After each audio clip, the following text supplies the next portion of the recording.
My son kicked me out after my retirement, but he had no idea about my hidden fortune.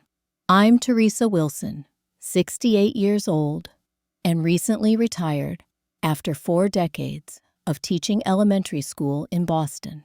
All those years, shaping young minds, saving carefully for my golden years. When my son Marcus invited me to move in after retirement, I thought it was out of love. I never imagined he'd throw me out 6 months later, claiming I was a financial burden. Little did he know about the fortune I'd quietly built over the years.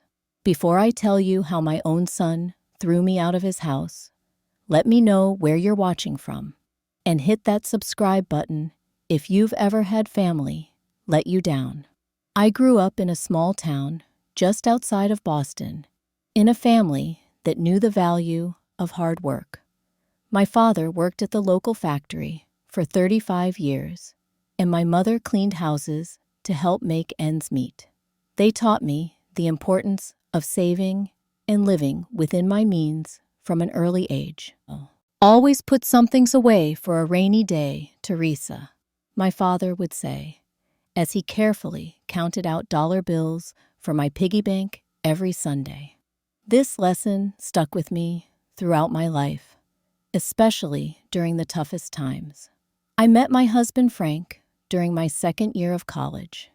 He was studying engineering, and we fell in love almost immediately.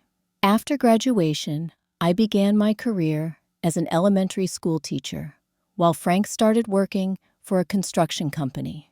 We married in a small ceremony, surrounded by family and close friends.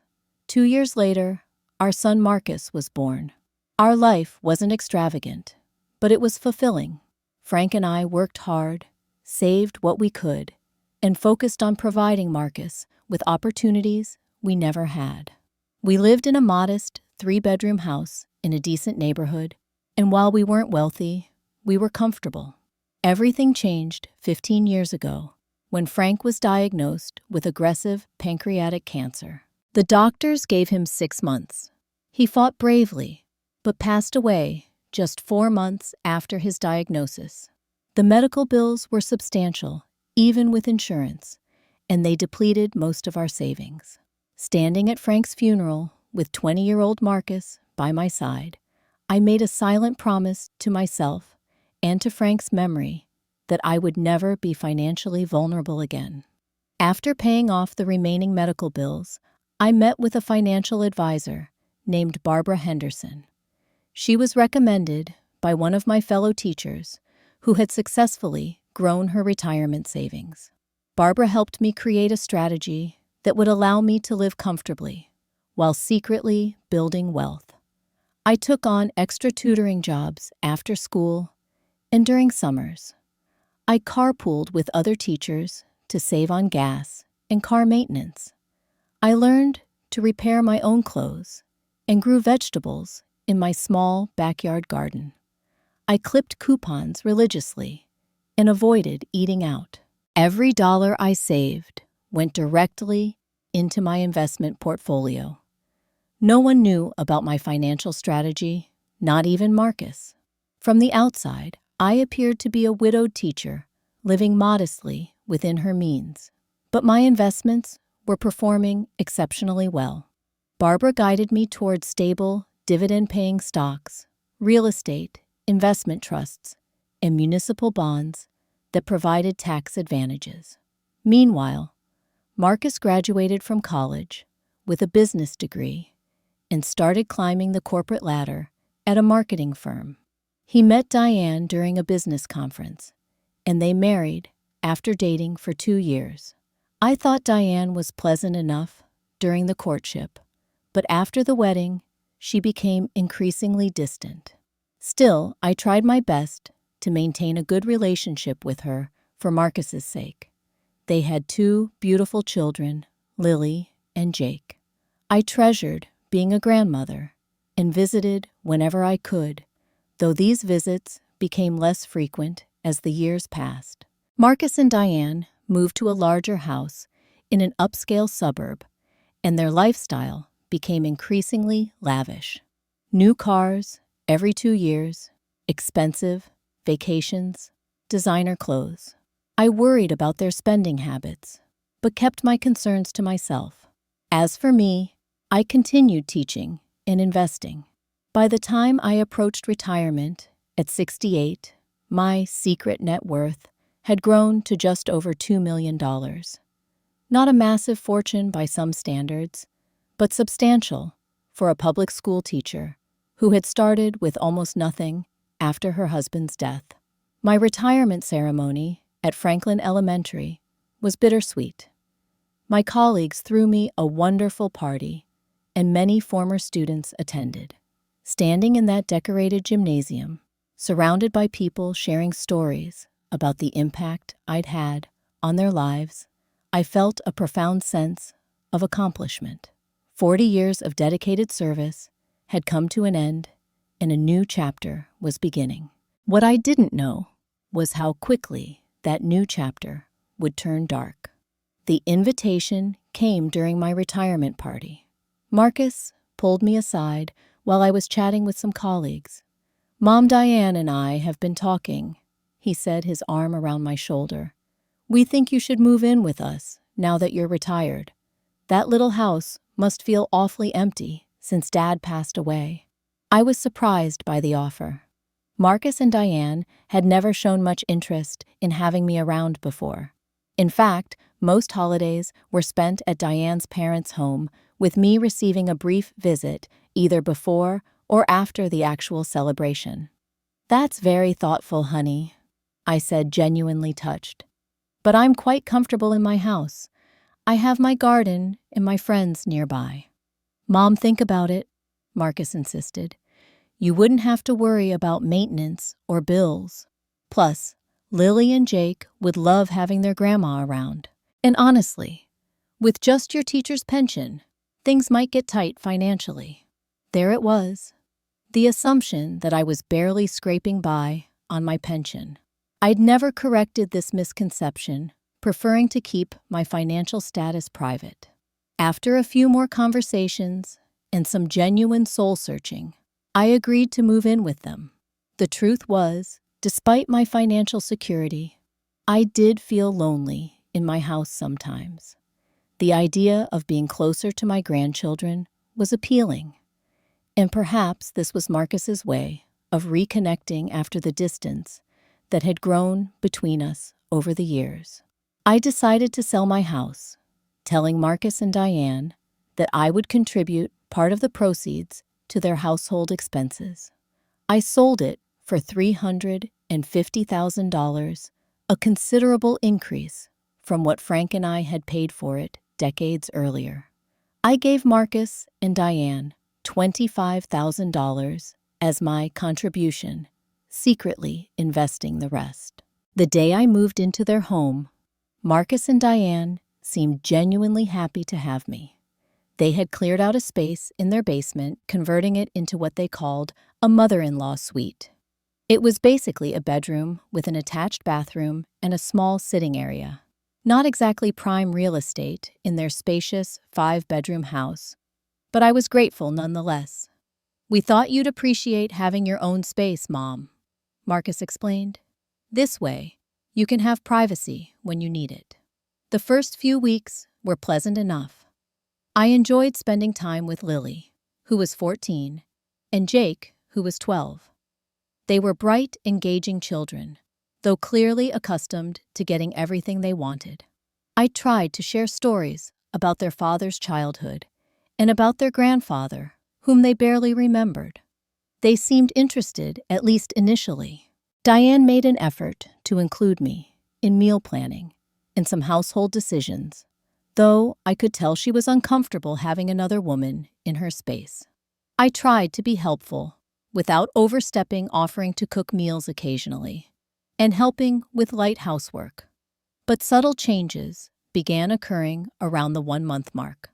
"Mom, would you mind having dinner in your room tonight?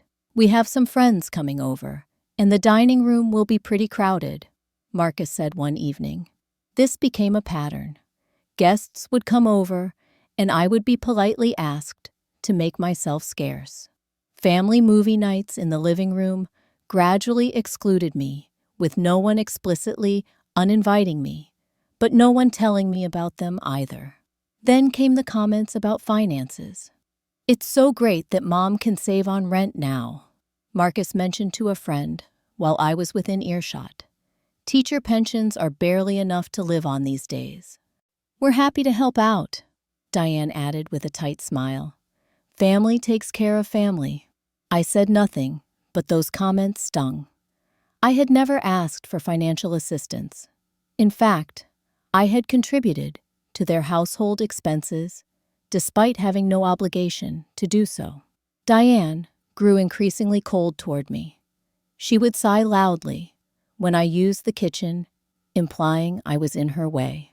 She would reorganize items I had put away, suggesting I had placed them incorrectly. Small things, but they added up to a clear message. This was her house, not mine. Still, I tried to maintain a positive attitude. These were growing pains, I told myself. We just needed time to adjust to living together. Things would improve. I couldn't have been more wrong. By the 6-month mark, the atmosphere in the house had become unbearable. What had started as subtle indications that I wasn't fully welcome had escalated into open resentment. Babysitting, which I had initially offered to do occasionally as a way to bond with my grandchildren, became an expectation rather than a request. Diane would call from work, "Theresa, I need you to pick up the kids from their activities today," without even asking if I had plans. If I mentioned I had scheduled something for myself, the response was always a barely concealed sigh of annoyance. "I thought having you live here would make our lives easier," Diane once muttered after I said I had a doctor's appointment when she wanted me to wait for a furniture delivery. Family dinners became tense affairs when I was included at all. Often I would emerge from my basement room to find they had already eaten without bothering to call me. When I asked about it, Marcus would shrug and say, "We thought you might have already eaten, Mom," though I had given them no reason to think that.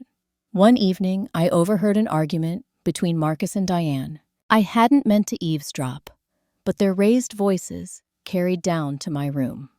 "I thought she would contribute more," Diane was saying. "That $25,000 is nothing compared to what we're spending to house and feed her." "What did you expect?" Marcus replied. "She was a teacher her whole life. It's not like she has a fortune stashed away." "I thought we'd get more from the house sale, to be honest." "Your mother is becoming a financial burden, Marcus. We're trying to save for the kids' college funds, and now we have this added expense." I sat on my bed, hands trembling. A financial burden? I had never asked them for money. I bought my own groceries, paid for my own personal expenses, and even contributed to household utilities. The $25,000 I had given them was a gift, not an obligation. The disrespect continued in other ways. My belongings would be moved without my permission. Once I returned from a walk to find that Diane had reorganized my bookshelf because she needed to dust properly. Another time, a ceramic vase Frank had given me for our 10th anniversary was moved to make room for one of Diane's new decorative pieces. When I found it tucked away in a cabinet, the explanation was a casual, "Oh, we needed the space." The household chores assigned to me became increasingly inappropriate for someone my age. Diane asked me to clean the gutters one weekend when they were going to be away. When I pointed out that climbing a ladder might not be safe for me, she looked genuinely perplexed, as if she'd forgotten my age entirely. Marcus's friends were no better. During a barbecue in the backyard, I overheard one of them referring to me as the basement granny, while everyone laughed. Marcus didn't defend me. He just chuckled along. Diane barely bothered to hide her complaints about my presence from her friends. During her book club meetings in the living room, I would hear her lamenting how difficult it was to have an in-law living with them. "You're lucky your mother-in-law lives in Arizona," she told one friend within my earshot. The worst part was seeing how my grandchildren were being influenced by their parents' attitudes. Lily and Jake, who had initially been excited to have me around, began to mirror their parents' behavior. They stopped coming to my room to chat or show me their schoolwork.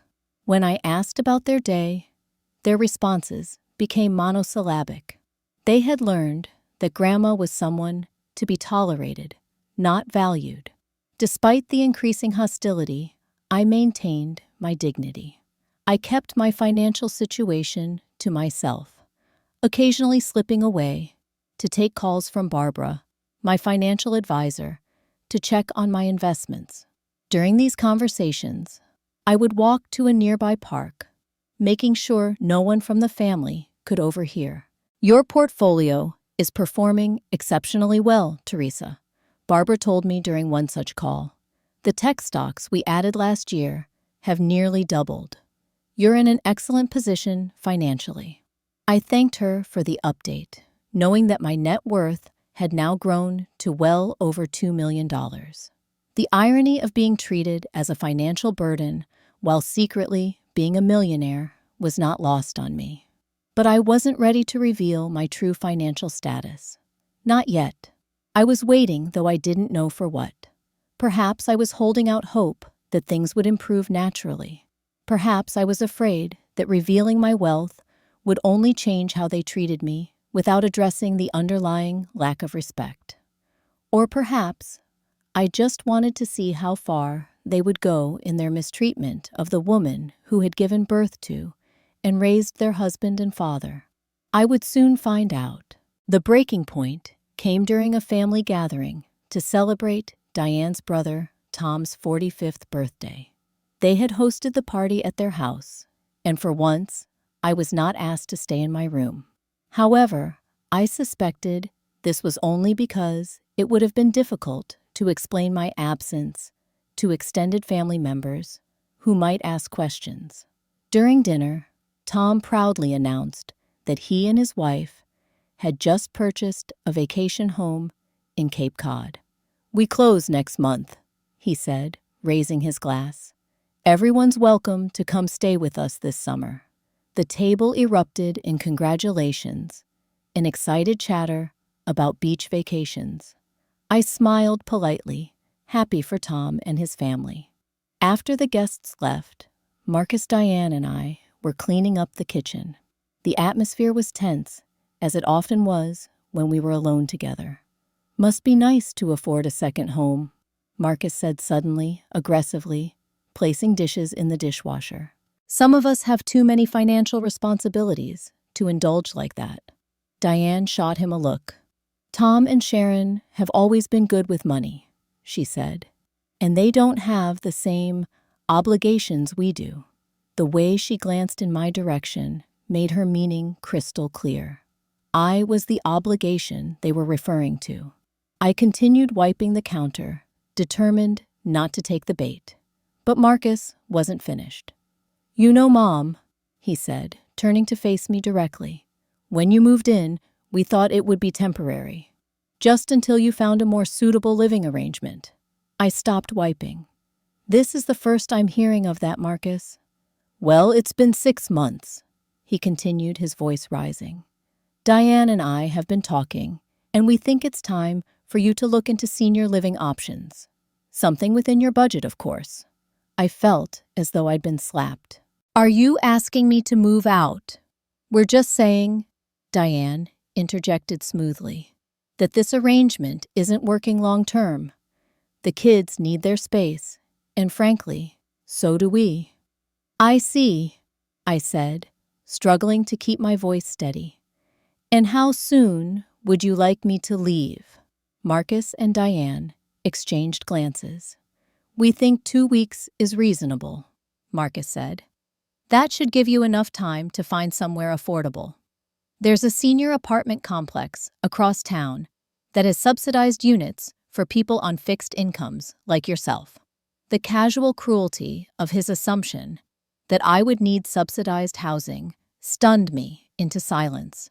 "It's not that we don't care about you, Theresa," Diane added, not meeting my eyes. "But we have to think about our financial future too. Supporting an extra person indefinitely just isn't sustainable for us." I placed the dishcloth on the counter and walked to my room without another word. Once inside, I sat on the edge of my bed and allowed silent tears to fall. Not tears of despair or helplessness, but tears of profound disappointment and betrayal. This was my son, my only child, the person I had sacrificed for and loved unconditionally for 43 years. The next day, I overheard Marcus on the phone with a friend. "Yeah, we finally talked to my mom about moving out," he was saying. "I feel bad, but what can we do? She's practically homeless without us. She'll probably end up in one of those government-subsidized places." That evening, I noticed Lily and Jake whispering and looking at me with confusion. Later, I heard Lily ask her father, "Why does Grandma have to leave? Where will she go?" "Grandma will be fine," Marcus replied dismissively. "There are places for older people who can't afford to live on their own anymore." That was the moment I knew I would never reveal my true financial situation to Marcus and Diane out of a desperate need for their approval or love. Instead, I would use it to teach them a lesson about appearances, assumptions, and treating people with dignity regardless of their perceived financial status. I began formulating a plan. The following morning, I waited until everyone had left the house before calling Barbara. "I need to buy a house," I told her without preamble. "Something nice in a good neighborhood, and I need to do it quickly." I could almost hear Barbara's surprise through the phone. "That's a significant decision, Theresa. May I ask what prompted this?" I explained the situation briefly, trying to keep the hurt from my voice. Professional as always, Barbara didn't offer judgment about my son's behavior, though I could sense her disapproval. "Given your financial position, this shouldn't be a problem," she assured me. "You can easily afford a very nice home without compromising your long-term security. I can put you in touch with an excellent realtor I know."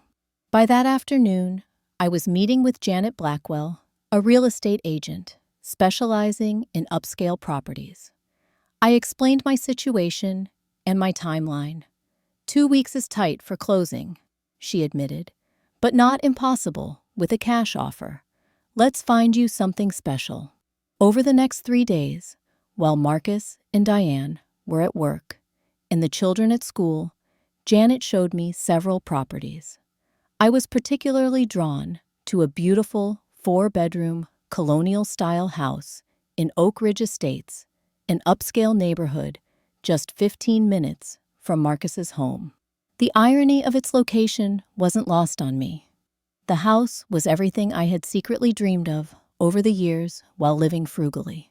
It had a stunning kitchen with high-end appliances, a spacious master suite, a formal dining room, and a sunroom overlooking a professionally landscaped backyard with a pool. At $875,000, it was well within my budget. "I'll take it," I told Janet after the second viewing. "Make a cash offer at asking price contingent on a quick closing." With no financing required and my squeaky clean credit history, the seller accepted my offer immediately. The closing was scheduled for exactly 14 days after Marcus had told me to leave his home. While waiting for closing day, I discreetly began packing my belongings. Neither Marcus nor Diane offered to help, apparently assuming I had very little to pack. They seemed to believe I would be moving to the subsidized senior apartments Marcus had mentioned, though neither bothered to ask where I would actually be going.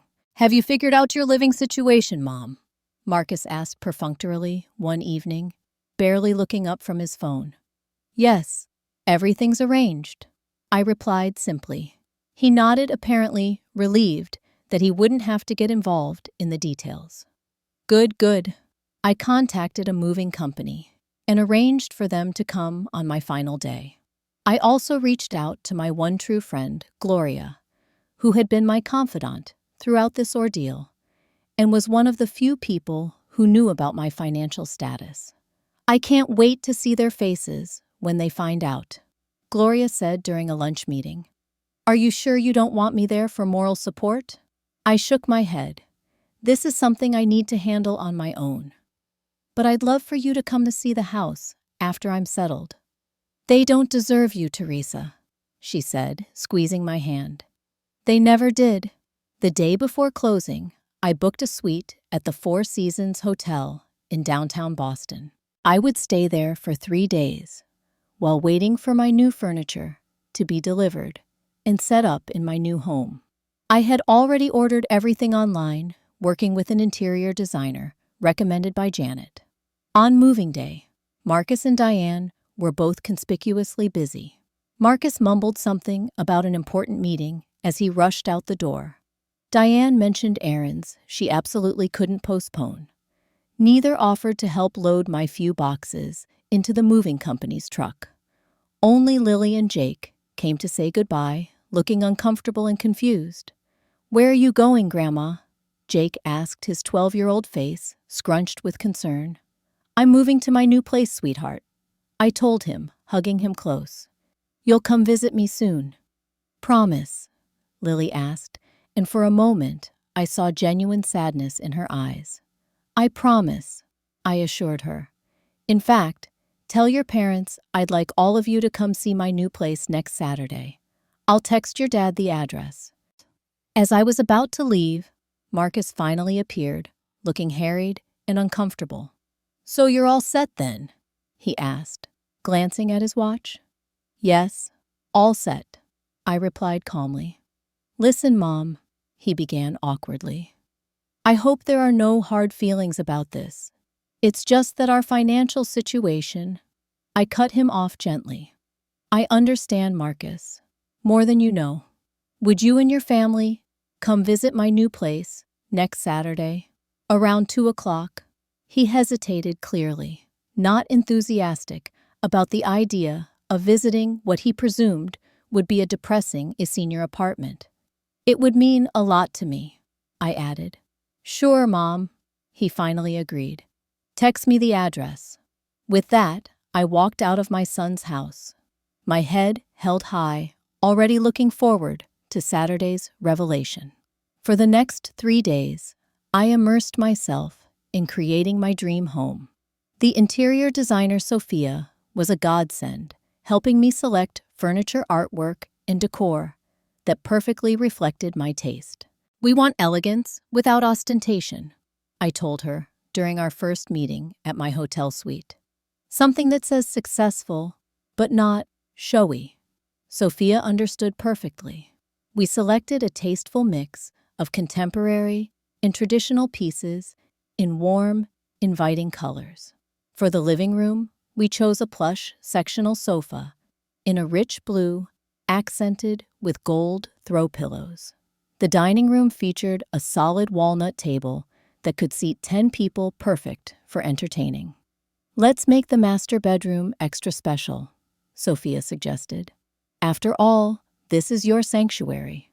We selected a king-sized bed with a tufted headboard, luxury linens with a thread count that made me blush when I heard the number, and a sitting area with a chaise lounge by the window. The ensuite bathroom was transformed with plush towels, high-end toiletries, and scented candles. For the backyard, I hired a landscape designer to add colorful flowering plants around the pool area and create a vegetable garden in one sunny corner, a nod to my love of gardening at my old house. The kitchen was already a chef's dream, but I added top-quality cookware and serving dishes. Though I lived alone, I planned to entertain friends and hopefully my grandchildren. I dedicated one of the bedrooms as a study with built-in bookshelves for my collection of books and a comfortable reading chair. Another bedroom was set up specifically for Lily and Jake, with twin beds and decor that matched their interests based on what I had observed during my time living with them. By Friday night, everything was in place. I walked through my new home, still somewhat in awe that it was mine. After decades of frugal living and careful investing, I had created this beautiful space for myself. I only wished Frank could see it. "You did well, old girl," I whispered to myself, imagining Frank's proud smile. For Saturday's visit, I arranged for a catering company to prepare an elegant lunch. Nothing too fancy, but certainly a far cry from the peanut butter sandwiches Marcus probably expected me to serve. When Saturday arrived, I dressed carefully in a new outfit I had purchased, a tailored navy blue dress that subtly conveyed success without being flashy. I wanted to look my best, not out of vanity, but because presentation was part of the message I needed to convey. At precisely 2 o'clock, the doorbell rang. Taking a deep breath, I opened the door to find Marcus, Diane, Lily, and Jake standing there, all looking somewhat uncomfortable, except for the children who seemed merely curious. Marcus's eyes immediately widened as he took in the upscale neighborhood and my beautiful front entrance with its manicured lawn and flowering shrubs. "Mom," he said uncertainly, as if wondering if he had the wrong address. "Welcome to my new home," I said, with a warm smile, stepping aside to let them enter. "Please come in." The four of them walked into my foyer, which featured a crystal chandelier and marble floors. Diane's jaw literally dropped as she took in her surroundings. This is your place," Marcus stammered, looking around in disbelief. "Yes, all mine," I confirmed. "Let me give you the tour." I led them through each room, watching their expressions shift from confusion to astonishment. Lily and Jake were delighted by their dedicated bedroom, running to test out the beds and examine the books and games I had stocked for them. "This is bigger than our house," Diane murmured as we reached the backyard with its sparkling pool and perfectly landscaped garden. After the tour, I led them to the dining room where the catered lunch awaited. As we sat down to eat, the silence was deafening until Marcus finally spoke. "Mom, I don't understand," he said, his voice a mixture of confusion and embarrassment. "How can you afford all this?" I thought. You thought I was broke," I finished for him. "You assumed that because I was a teacher, I couldn't possibly have accumulated wealth. That's a common misconception." I explained about my investments, my frugal lifestyle, and the financial strategy I had developed with Barbara after Frank's death. I didn't mention specific numbers, but I made it clear that I was more than financially secure. "Why didn't you tell us?" Marcus asked, his face flushed. "Would it have made a difference in how you treated me?" I asked gently. His silence was answer enough. Diane, ever quick to adapt, attempted to salvage the situation. "Theresa, this is wonderful. We're so happy for you. If we had known..." I cut her off with a small shake of my head. "If you had known, you would have treated me differently. Because of my money, not because of who I am. That's precisely why I kept it to myself." Lily and Jake, blessedly oblivious to the tension, were chattering excitedly about the pool and when they could come swimming. "You're welcome any time," I told them sincerely. "This is your grandmother's house, and you will always have a place here." As lunch concluded, Marcus attempted an awkward apology. "Mom, I feel terrible about how things turned out. If we had known your situation..." "Marcus," I interrupted gently, "the problem wasn't that you thought I was poor. The problem was that you believed a person's value and how they should be treated depends on their financial status. That's something for you to reflect on. As they prepared to leave, Diane suddenly became overly solicitous, suggesting weekly family dinners and offering to help me settle in. I smiled politely but firmly. I appreciate the offer, but I'm quite capable of managing on my own. I've been doing it for 15 years since your father passed away. The look of realization on Marcus's face told me he finally understood what he had thrown away. Not a financial opportunity, but a relationship with a mother who had loved him unconditionally his entire life. In the weeks and months that followed, I established a new rhythm to my life, one built on self-respect and genuine connections rather than obligation. I set clear boundaries with Marcus and Diane. When Marcus called the day after their visit, obviously still processing his shock, I was polite but firm. "I'd like to start over, Mom," he said. "Maybe you could move back in with us. Your room is still available, and we could convert one of the upstairs bedrooms instead of keeping you in the basement." "Thank you, but no," I replied calmly. "I'm very happy in my new home. At least let us have you over for dinner this weekend," he pressed. "Diane feels terrible about everything." "I'm sure she does," I said, not unkindly. "But I need some time, Marcus. What happened hurt me deeply. I'm not saying no forever, but I need space right now." It took 3 weeks before I accepted an invitation to dinner at their house. The atmosphere was awkward, with Diane being unnaturally attentive and Marcus seeming unsure how to act. Only Lily and Jake behaved normally, eager to tell me about their school activities and when they could come swim in my pool. I began building an independent relationship with my grandchildren. I invited them for weekend sleepovers, took them shopping, and attended their school events even when Marcus and Diane were present. I made it clear to both children that my door was always open to them, regardless of what happened between their parents and me. My social life blossomed. I joined a book club in my new neighborhood and a water aerobics class at the local community center. I reconnected with former colleagues for lunch dates and museum visits. Gloria became a regular visitor, often staying in my guest room for extended weekends. Marcus made multiple attempts to apologize over the coming months, each one seeming more genuine than the last. "I've been doing a lot of thinking, Mom," he said during a private lunch 6 months after I moved out. "I'm ashamed of how I treated you.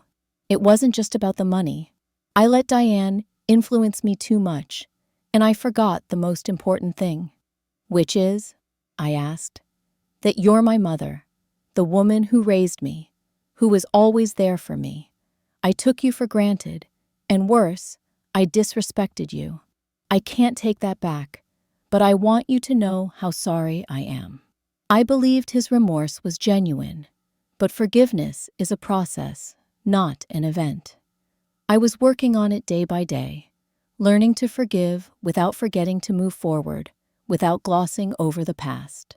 One significant decision I made was regarding my will. I met with an estate attorney and created educational trusts for Lily and Jake, ensuring they would have money for college, regardless of their parents' financial situation. The bulk of my estate, however, would go to charitable organizations supporting education and elder care, causes close to my heart.